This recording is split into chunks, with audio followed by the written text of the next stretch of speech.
Hello! Eh bien, bonjour à tous, bienvenue sur le Sound Podcast. Et aujourd'hui, comme par hasard, c'est le plus beau jour de votre vie. Et vous vous demandez de quoi il s'agit. Si je vous dis c'est le plus beau jour de votre vie, vous allez vivre une journée incroyable.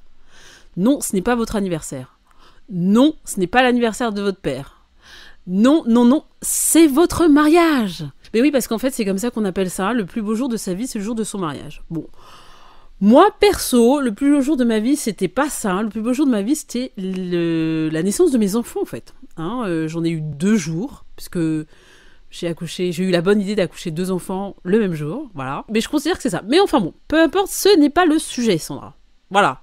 Le sujet, c'est comment organiser son mariage, comment organiser le plus beau jour de sa vie. Et je vous propose, dans ce merveilleux podcast, de parler de ça, parce que c'est vraiment des trucs incroyables et des trucs très chiants en même temps à faire.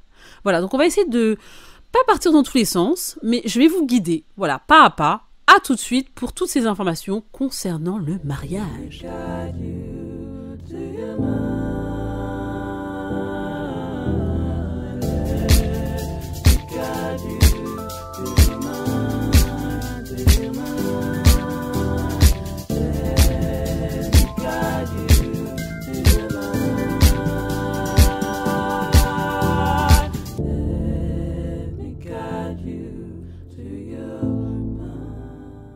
Alors déjà, je tiens à préciser quelques petites choses. Premièrement, ça fait facilement 15 ans que j'organise des événements.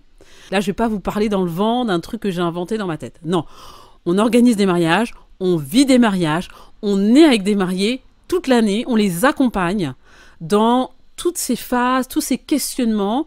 Et du coup, j'avais vraiment envie d'en aborder quelques-uns avec vous. On va faire plusieurs volets sur le mariage. Là, aujourd'hui, ça va être sur des points, les plus gros points. Voilà. Donc, vous avez une demande de mariage. C'est comme ça que ça s'appelle. D'ailleurs, ça peut venir des deux côtés. C'est pas que l'homme qui demande la femme en mariage. Oui, c'est vrai, c'est une tradition que ça se passe comme ça. Il n'y a pas de problème. Mais si ça s'est pas passé comme ça, c'est OK aussi. Voilà. Les deux peuvent demander en mariage. C'est comme ça. Bon, bref. Du coup, vous êtes dans l'euphorie, c'est super, c'est trop bien, génial et tout, Qu'est-ce qui se passe? Bon. Là, en général, nous, les nanas, qu'est-ce qu'on fait? On passe nos nuits à regarder la salle dans laquelle on va se marier.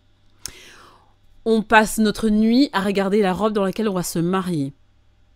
Enfin, ça devient obsessionnel. Bon. Les gars, en général, vous prenez beaucoup plus de distance par rapport à tous ces détails, mais ça fait partie de votre être, on vous en veut pas et on n'a pas à vous en vouloir de ça. Les femmes n'en voulaient pas à vos maris de ne pas se mettre à fond dès les 5 premières minutes dans l'organisation du mariage, voilà. Mais du coup, voilà, on est sur des premières recherches, donc en général la salle, la robe de mariée, vient rapidement la date aussi, quand est-ce qu'on se marie, du coup, quand est-ce que tout le monde sera disponible, du coup, qui on invite, du coup. Bon, alors je vais aborder quelques points aujourd'hui. Le premier, ce sera effectivement, premièrement, définissez la date de votre mariage. Parce qu'en fait, vous avez plusieurs options. Soit vous êtes en train de vous dire, nous on veut se marier vite, on n'a pas envie de se prendre la tête avec un mariage où il y aura plus de 100 personnes parce que ça nous saoule. On a envie de se marier vite parce qu'on s'aime et qu'on n'a pas envie d'attendre l'année prochaine. Fine. Vous prenez une date à la mairie, vous allez les voir, vous verrez, vous aurez un dossier à constituer pour pouvoir déposer une date de mariage, mais ça c'est pas compliqué, vous allez dans votre mairie, vous allez dans votre mairie dans laquelle vous habitez, enfin l'un ou l'autre, vous choisissez, et vous allez voir, je sais pas si c'est l'état civil, enfin peu importe, vous allez les voir et ils vous donneront un dossier à remplir, et puis en même temps il faudra vous positionner sur une date. N'hésitez pas à vous positionner rapidement parce qu'en fait, clairement, la période des mariages, comme vous la connaissez, c'est entre, on va dire mai quand on sort des ponts du mois de mai, jusqu'à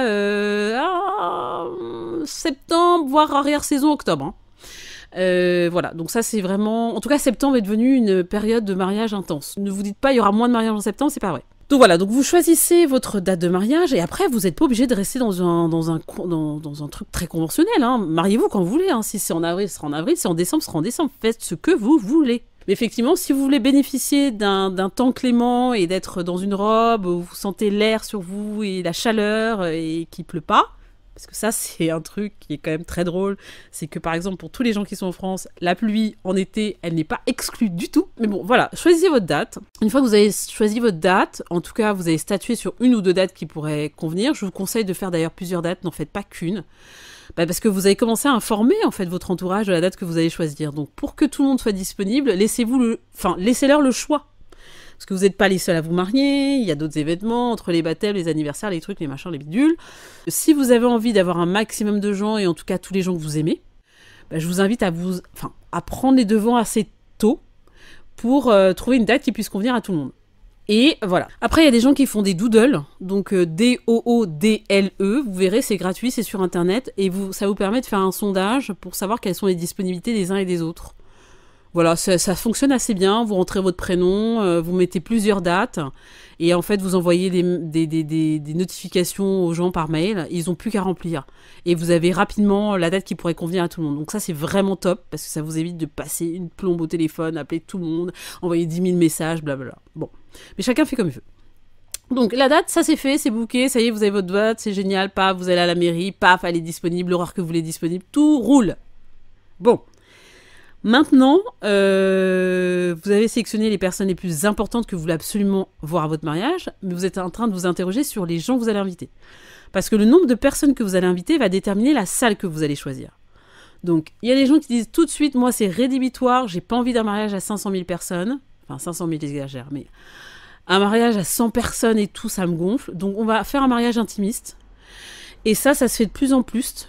Ça se fait de plus en plus, ces mariages intimistes. Donc, voilà, 50, 60 personnes, grand maximum. En fait, nous, on a un lieu d'événementiel qui est un loft et dans lequel on accueille ces mariages intimistes de 50 personnes à peu près, pas plus. Donc, vous avez décidé cette version-là et là, effectivement, il y a des lieux, il y en a pas mal qui existent. Et je vous invite à choisir le lieu qui correspond le plus à ce que vous êtes en tant que personne. Voilà. N'allez pas choisir le lieu pour faire plaisir à maman, ni plaisir à papa, ni beau papa, ni belle maman, ni personne d'autre d'ailleurs, parce que c'est votre mariage, c'est pas celui des autres.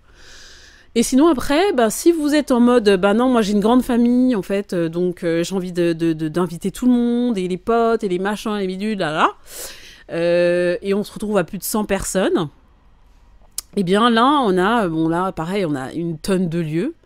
Donc vous allez choisir entre le lieu en mode campagne, le lieu en mode citadin, donc en ville, peu importe la ville d'ailleurs. Est-ce que vous voulez un château? Est-ce que vous voulez une salle atypique? Est-ce que vous voulez une longère? Est-ce que vous voulez vous retrouver en plein milieu de nulle part? Est-ce que vous voulez un endroit où on loge les gens aussi? Ça, c'est une vraie question. Parce que, effectivement, quand vous faites venir du monde et qui parcourt la moitié du territoire pour venir à votre mariage, c'est quand même mieux qu'ils aient un endroit pour dormir. Enfin, je vous le conseille parce que sinon, ils vont partir tôt du mariage et c'est dommage. Donc voilà, donc déjà réfléchissez vraiment, vous prenez un papier et vous réfléchissez tous les deux, si c'est cool et que vous avez l'énergie du duo pour organiser ça, vous réfléchissez tous les deux à ce qui vous ferait plaisir en termes de lieu, tous les deux au nombre d'invités, et hop, tac, tac, tac, vous aurez un mot-clé. Voilà. On va plutôt aller sur un château parce qu'on kiffe, on va plutôt aller sur une maison de campagne, une grande maison de campagne parce qu'on kiffe. On va plutôt aller sur un hôtel particulier, on va plutôt aller sur un hôtel tout court, dans lequel on a une formule tout compris, y compris les chambres. Voilà, donc posez-vous cette question, faites un brainstorming, vraiment tous les deux, un week-end, un soir, quand on n'est pas englué par d'autres infos, d'autres trucs qu'on doit gérer, et allez-y. Vous mettez d'accord sur la salle.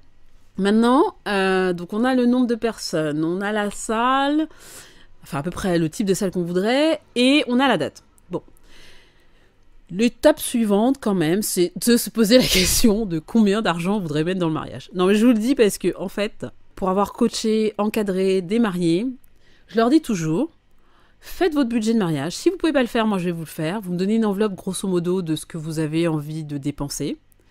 Je vous fais votre budget. Je le fais détaillé, hein, donc il y a des Google Sheets, hein, on fait une feuille Excel, comme vous voulez, où vous avez les postes, tous les postes du mariage qui sont détaillés, que nous on maîtrise parfaitement, dans lesquels on prévoit également un pourcentage d'erreurs. C'est le 10% de battement. Pour certains mariages, c'est 20% parce qu'on a des probabilités d'avoir plus de monde, des trucs de last minute, des dépenses de last minute qu'on n'avait pas prévues, des choses comme ça. C'est à évaluer en fonction du mariage. Mais moi, j'aime bien l'enveloppe de 10% de frais qu'on n'a pas trop envisagés, qui pourraient être des surcoûts. Donc de le noter. Mais du coup, on fait ces budgets et ça aide vachement les mariés parce qu'ils savent exactement où ils vont, ils savent combien ça va coûter. Souvent, ils ont un fantasme de se dire on va se marier dans tel endroit, en fait, ça va leur coûter un bras et on leur trouve la solution alternative qui coûte moins cher et ainsi de suite. Donc, faites votre budget de mariage. Je sais, c'est chiant.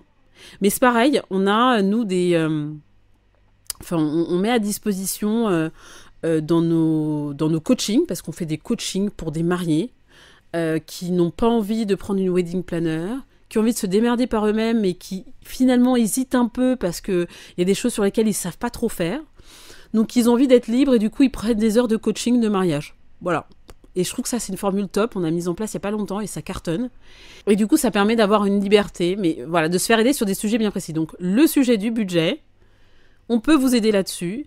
Mais globalement, c'est, il y a des grands items, la salle, le traiteur, ça on va en parler tout à l'heure, la déco, les habits, les vêtements, les bagues de mariage, les transports, éventuellement des hébergements, éventuellement si vous faites un brunch le lendemain, donc ça c'est toujours un peu de traiteur. Voilà, donc il y a des grandes lignes, vous les mettez, voilà, brainstormez là-dessus et vous mettez des montants approximatifs. Voilà. Et ensuite, vous allez commencer à faire des recherches, je pense, par rapport à ça, en fait. Au début, on est toujours en mode rêveuse, vraiment, on est dans un game de rêveuse, nous les filles, surtout, particulièrement. Voilà. Mais c'est pas grave, les filles, allez-y rêver, c'est très bien. Et du coup, quand on commence à regarder les prix des salles et tout, on se dit, alors là, j'ai dû peut-être un peu m'emballer, je vais peut-être revoir mes envies à la baisse. Mais voilà, le fait de structurer un budget, ça permet quand même de pas partir dans un délire et surtout de pas prendre une salle qui coûte ultra cher et de se retrouver après à renier sur d'autres choses parce qu'on n'a plus de budget pour faire le traiteur, le machin, le bidule. Donc voilà, faites votre budget et puis ensuite lancez-vous dans vos recherches. Je pense que c'est beaucoup plus intelligent de faire... Enfin, beaucoup plus... C'est beaucoup plus... comment dirais-je, sérieux de faire comme ça. Donc, le poste qui va vous prendre également beaucoup, c'est le poste traiteur. Alors, le poste traiteur, on peut avoir plusieurs formules, des repas froids, des buffets, des repas assis à table, gastronomie, cuisine fusion. Oh, franchement, il y a 1 milliard de propositions des traiteurs, il y en a des tonnes. Maintenant, moi, je vous invite à vous poser quelques questions. La première, qu'est-ce que vous aimez manger ? Les mariés qu'on encadre, je leur dis, ne faites pas un choix de menu pour faire plaisir aux autres. Faites un choix de menu pour vous. Parce qu'en fait, on organise des dégustations avec nos chefs de cuisine. On a des chefs de cuisine en interne. Et donc, du coup, ce qui est cool, c'est que ils viennent déguster des plats qu'ils ont envie on leur donne une liste et puis ils choisissent des plats. Ils viennent déguster en live, le chef de cuisine devant eux. Ils voient comment c'est fait, comment c'est disposé dans l'assiette. Ils peuvent donner leurs avis, dire voilà, non, il y a trop de sel, il y a trop de bidule, il y a trop de chouette. Enfin, c'est vraiment, vraiment personnalisé. Bon.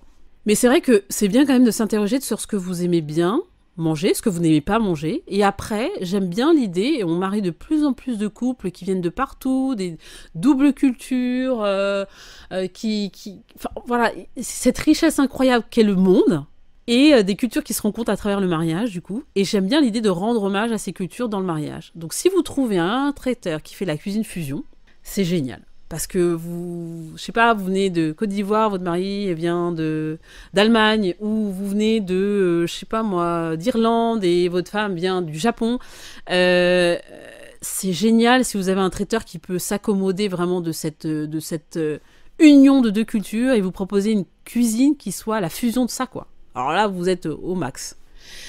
Donc, du coup, au niveau des budgets de traiteurs, franchement, on peut avoir un buffet froid pour 30 balles par tête. Hein. Je dis bien 30 balles. Donc, 30 euros, quoi. C'est un buffet froid, donc voilà, plateau de buffet froid. Vous pouvez même aller les récupérer et dresser le buffet vous-même. Et après, honnêtement, par personne, il n'y a pas de limite, mais on peut facilement aller à 100, 120 euros par personne. Et dans ce 120 euros par personne, vous avez quand même pas mal de choses qui peuvent être mises. Enfin, nous, en tout cas, on met pas mal de choses. Le service est compris, la verre est compris, la vaisselle est comprise. Vous avez également, bien sûr, entrée, plat, dessert. On peut vous offrir le fromage. Voilà, chez nous, on est assez généreux. Si vous en voulez. Mais voilà, pour une formule 100, 120 euros par tête, vous commencez déjà à avoir quand même une prestation ultra confortable. Il y en a d'autres qui peuvent être compétitives. Et là vient le moment de la négociation. Mais ça, je vous ferai un podcast spécialement pour ça. Comment négocier son prestataire. Mais effectivement, voilà, la partie traiteur va vous prendre forcément beaucoup d'argent. Regardez, vous êtes 100, vous prenez un traiteur à 100 € par personne, ça fait tout de suite 10 000 €.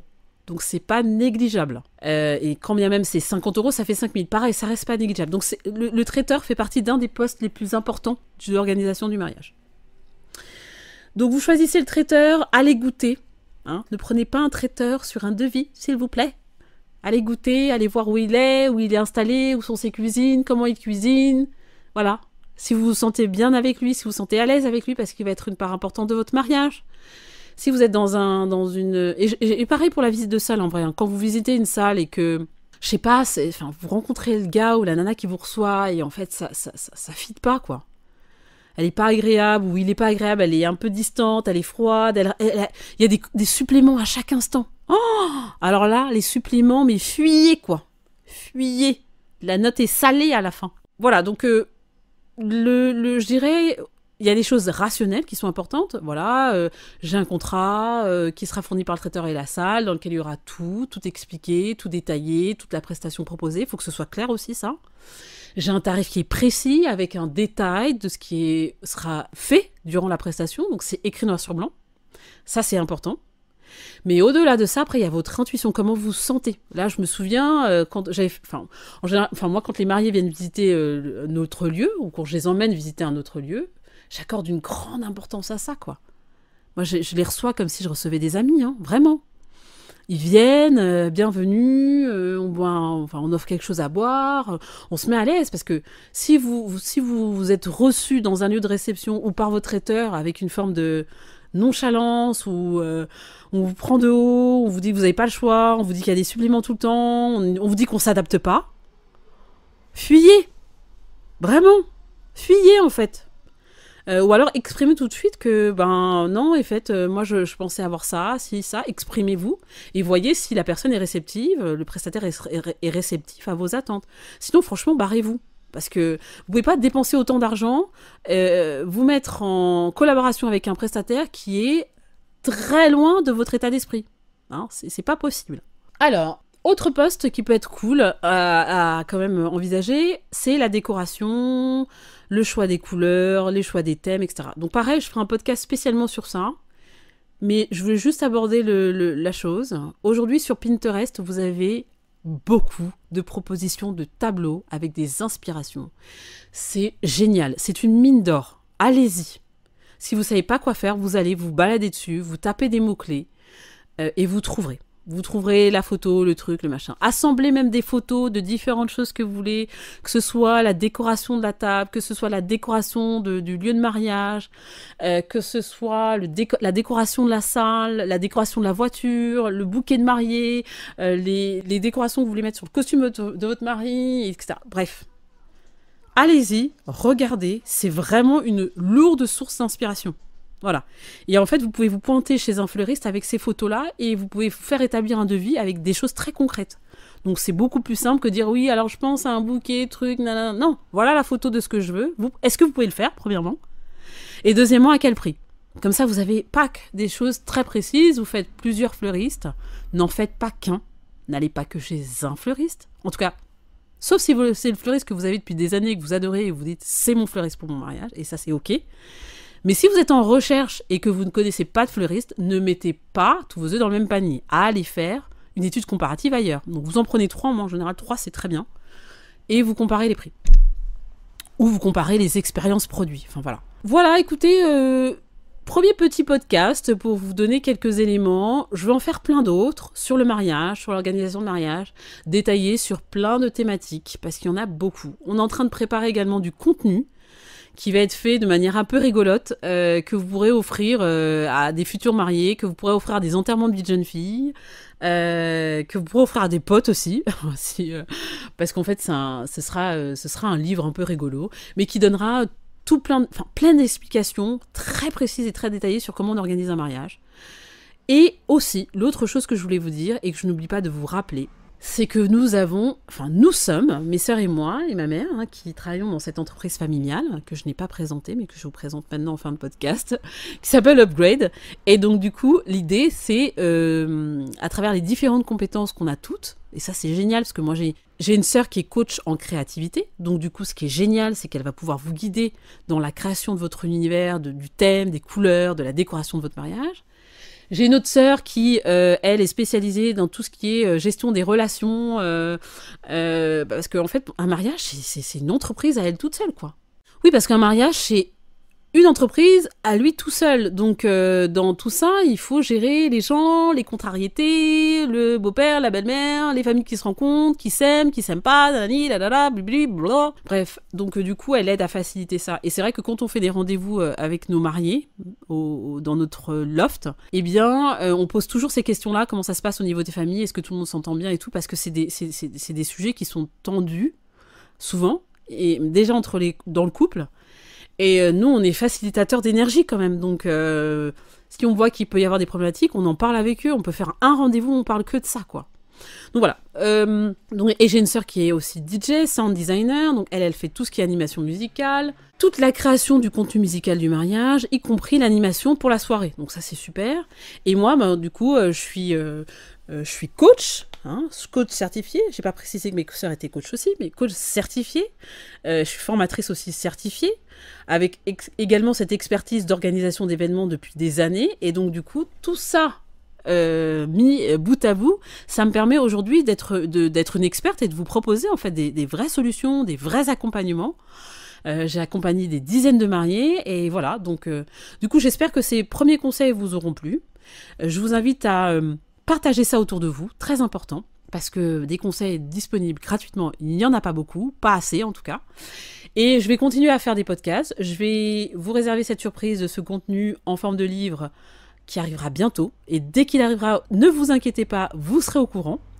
Et je vous fais des gros bisous et je vous dis à très bientôt et prenez bien soin de vous.